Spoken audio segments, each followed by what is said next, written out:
consequences of what happened last night. My administration is monitoring the situation very closely.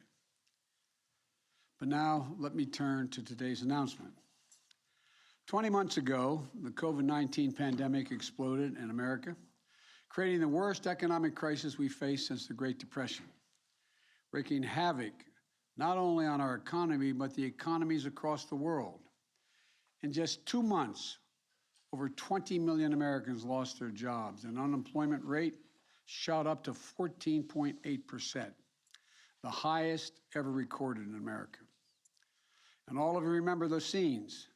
Major cities and small towns, main streets that looked like ghost towns, boarded up businesses, empty roads, empty highways, empty airports, and empty train stations.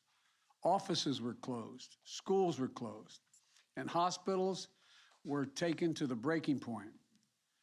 When you remember the depths of the crisis we faced, it's all the more amazing the progress that we've made since then. We've gone from an economy that was shut down to an economy that's leading the world in economic growth. We've gone from small businesses being shuttered to a record number of new small businesses starting up. And we've gone from a devastating job destruction to record new job creation. Don't get me wrong, we still have a long way to go to fully recover from all the pain and destruction caused by the pandemic. And we're still dealing with the difficult challenges and complications caused by COVID-19 that are driving up costs for American families. I know for a lot of Americans, things are still very hard, very hard. But if you look at all the facts, you can only come to one conclusion. We've made enormous progress in this country. First and foremost, our economy is creating jobs, lots of jobs. In fact, we've seen a record new job growth in America this year, 5.6 million jobs just since I was sworn in January the 20th. More jobs created at this point in a new presidency than ever before in American history. We have seen a dramatic drop in the unemployment rate from a high of 14.8% in April of 2020 to 4.6% today. Earlier this year, independent experts were predicting it would take until the end of 2023 to see unemployment that low. Our economy is creating new businesses, lots of new businesses. In fact, Americans are starting small businesses at a record rate, up 30% compared to before the pandemic. Economists will tell you that an increase in new businesses is one of the best signs of an economy that's becoming more innovative and more dynamic. And that's because small businesses aren't just the heart and soul of America. They're not just the bedrock of so many communities across the country. America's small businesses are the primary job creators, innovators, and drivers that power our economic progress. That's why it's a powerful statement of the faith that we have in our country, where our country and our economy is heading. That small business creation is surging in America today. Which is why I'm proud to say, if you look at my presidency so far, it's a jobs presidency, and it's a small business presidency. So, if you look at the facts, here's what the record shows. Record job creation, record economic growth, record new small business creation. That's the story that should give us confidence about the economy that we're building. Confidence in ourselves, confidence in the future. Now, after years of wages being flat or falling behind, we're also seeing something else. Things are getting better for American workers. Higher wages, better benefits, more flexible schedules. Balance sheets for American families are better as well. Savings are up, home equity is up, credit card balances are down. And if you continue and combine the wage increases we've seen with the direct relief my administration has provided to middle-class families, the typical middle-class family's disposable income has actually gone up 2% this year, even after accounting for higher prices. That's the kind of recovery, just 1 year after a crippling worldwide economic crisis, that's unprecedented. And it takes us, it makes us stand out from the rest of the world. America is the only major economy the only one in the world where the economy is bigger today and families have more money in their pockets today than before the pandemic hit. That's even after accounting for inflation. None of our competitors internationally can say that. None. It's a testament to the hard work and perseverance of the American people. It's a testament to the effectiveness of the vaccines and our vaccination effort. And it's a testament to the economic policies we fought so hard to pass and put in place, especially the American Rescue Plan. And it's a testament to the Federal Reserve. But for all the progress we've made, we know we still are faced challenges, serious challenges. We know there's a lot of fear and uncertainty in the country. We know it's tough for families to keep up with the rising cost of gasoline, food, housing, and other essentials. It's not just an American problem. It's a worldwide problem. Doesn't make it any easier for Americans, but it's a worldwide problem. Every country is dealing with the same problems emerging from the pandemic. Supply chain bottlenecks, disruption caused by spikes in COVID-19, elevated prices. They're all taking a bite out of our family budgets. Perhaps no entity plays a more important role in navigating these challenges than the Federal Reserve, because it's the Fed's job to balance two key goals. The first is to achieve maximum employment, to get as many Americans working as possible. And the second is to keep inflation low and stable. To meet these goals is going to require patience, skill, and independence. That's why today I'm nominating Jerome Powell for a second term as chair of the Federal Reserve. And I'm nominating Lael Brainard to take the position as vice chair of the Federal Reserve.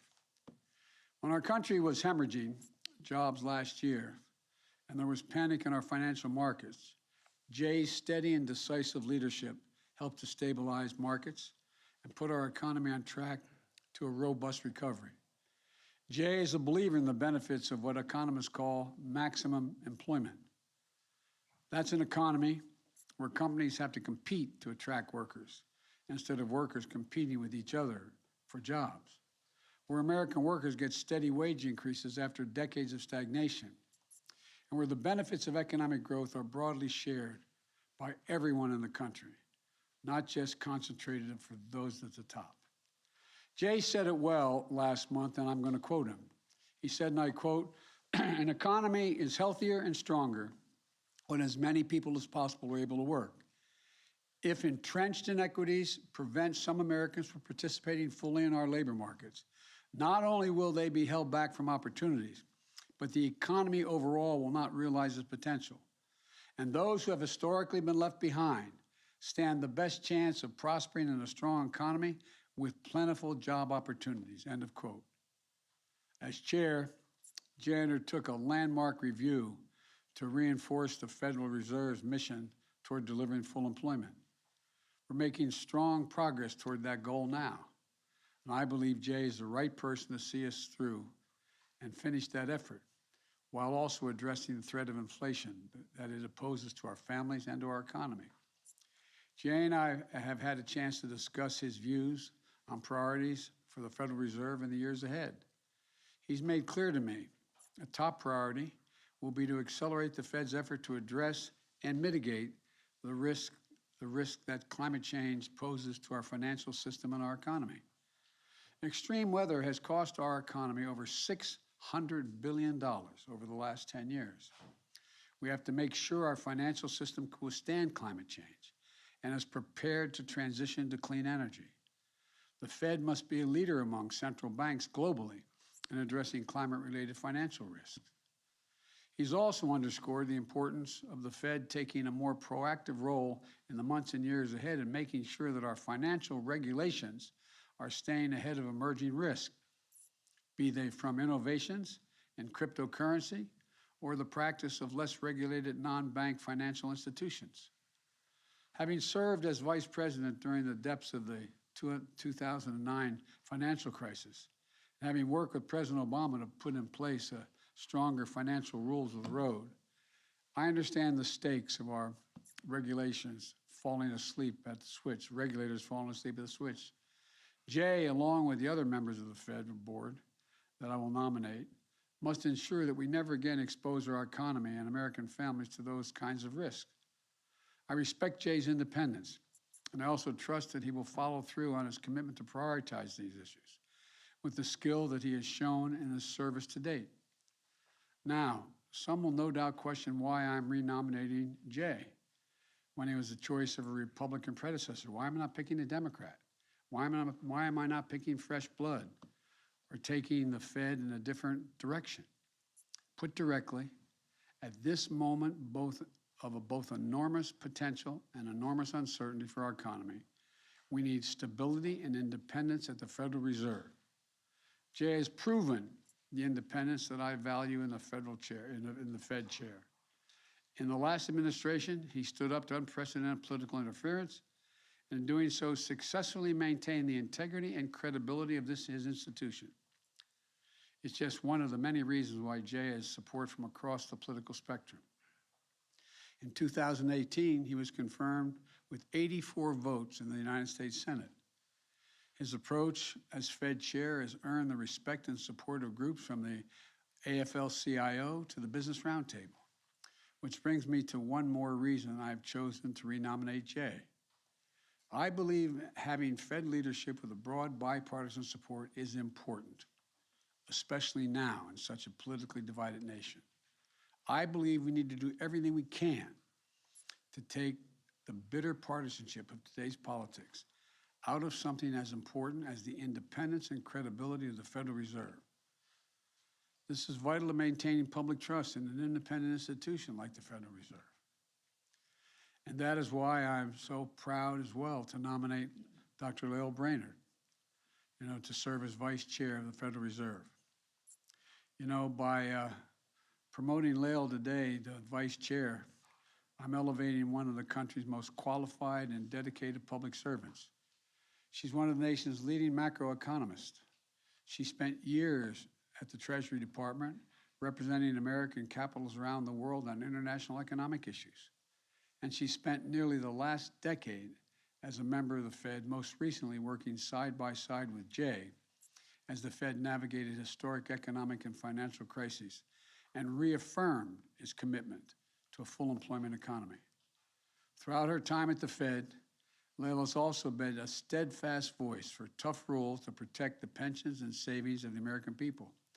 She's led the Fed's efforts to make sure the banking system serves everyone in the communities they serve, so that regardless of where you live or your background, every American can have access to credit they need to start a business, buy a home, and just have a fair chance in life. She's done pioneering work on how the Fed should account for the emerging risk of climate change to our financial system. And like Jay, her expertise and leadership have earned her the respect and support of Republicans and Democrats alike. I'm proud to nominate her to the vital role of Vice Chair of the Federal Reserve. Beyond Jay and Lael, I look forward in the coming weeks to nominating additional members of the Federal Reserve Board of Governors, including a new Vice Chair for Supervision. These individuals will help safeguard our financial system, and alongside Jay and Lael's leadership, help to support and continue this historic economic recovery. While Jay and Lael bring continuity and stability to the Fed, my additions will bring new perspectives and new voices. I also pledge that my additions will bring new diversity to the Fed, which is much needed and long overdue in my view. Last year, the pandemic shut down much of the global economy. Now there's a worldwide reawakening, and it's creating both an incredible opportunities and tough challenges. As economies all across the world come back from this pandemic, America's leading the way. Like every country in the world, we have to deal with these issues of rising costs. But we should remember, we have the skill and the tools to get it under control. While other countries are stumbling out of this pandemic, we're racing ahead because so much of the rest of our economy is doing well, because we have created so many new jobs as fast as we have. We're in a position to attack inflation from the position of strength, not weakness. In times like these, we need steady, tested, principled leadership of the Fed. We need people with sound judgment and proven courage to preserve the independence of the Fed. And we need people of character and integrity who can be trusted to keep their focus on the right long-term goals of our country, for our country. And I'm confident Jay and Lael are those people.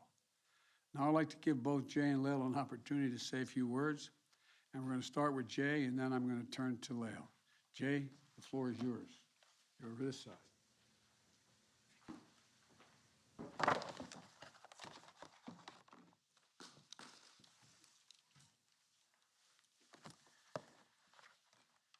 Mr. President, thank you for this extraordinary opportunity to continue to serve the American people.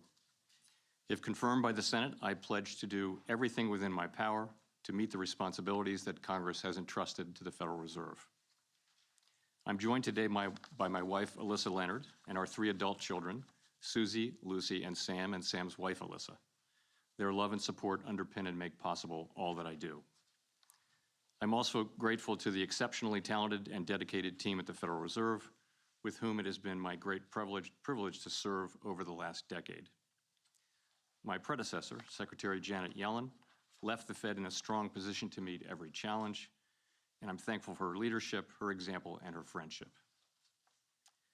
When COVID hit our shores, American families and businesses were 10 years into historic economic expansion, with a robust jobs market that was reaching even those who had traditionally been left out. The pandemic, however, brought an immediate and painful recession. Fortunately, American resilience, along with strong policy actions and vaccines that enabled the economy's reopening, cushioned the blows and set the stage for a strong recovery. Today, the economy is expanding at its fastest pace in many years, carrying the promise of a return to maximum employment. Challenges and opportunities remain, as always. The unprecedented reopening of the economy, along with the continuing effects of the pandemic, led to supply and demand imbalances, bottlenecks, and a burst of inflation. We know that high inflation takes a toll on families, especially those less able to meet the higher costs of essentials, like food, housing, and transportation. We will use our tools both to support the economy and a strong labor market and to prevent higher inflation from becoming entrenched. Other key priorities include vigilantly guarding the resilience and stability of the financial system, addressing evolving risks from climate change and cyber attacks, and facilitating the modernization of the payment system while protecting consumers. I look forward very much to continuing to work closely with my colleague of the past 7 years, Lael Brainard, as the Fed confronts these and other issues. Lael brings formidable talent, a wealth of experience, and good judgment to our work. Inside the Federal Reserve, we understand that our decisions matter for American families and communities. I strongly share that sense of mission, and I'm committed to making those decisions with objectivity and with integrity based on the best available evidence in the long-standing tradition of monetary policy independence. Mr. President, thank you again.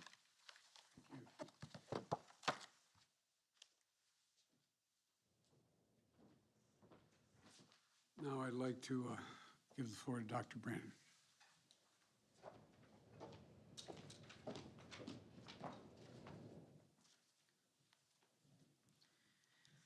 Mr. President, thank you. I'm deeply honored that you're entrusting me with this responsibility at a critical time.